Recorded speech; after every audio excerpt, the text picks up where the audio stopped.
那你们两个人有没有？你当我是谁啊？要不是她是你表姐，我绝对饶不了她。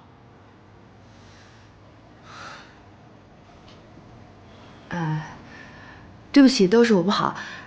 下一次，不对，没有下一次了。我以后再也不会让他来我们房间了。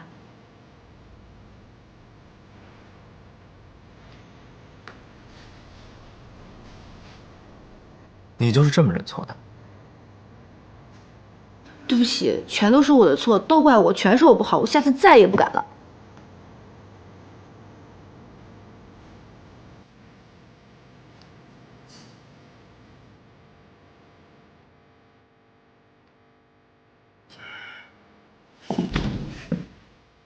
那，你想要我怎么做？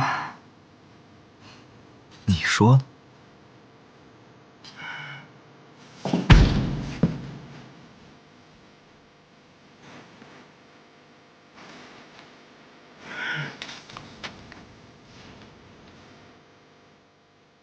你就不想表示一下吗？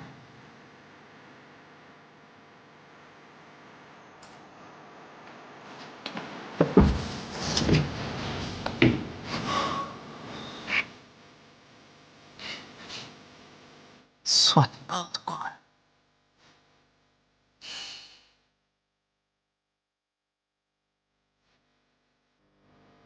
奶奶，哎，吃水果。哎呦，还是锦溪懂事儿啊，不像你，长这么大还没有给奶奶削个苹果呢。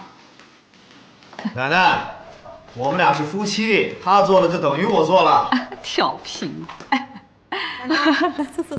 今天没去打牌啊？哎呦，没有，我那个老姐妹啊，家里有事儿。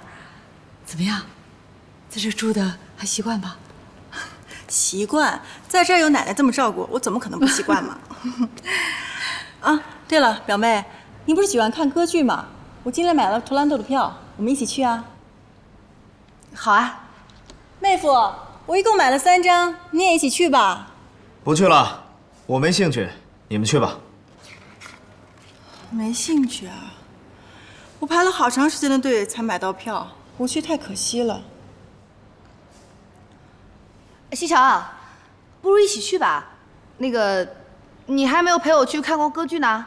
去吧去吧，你们年轻人啊，就应该多出去走走，别老是待在家里，看场歌剧多好啊！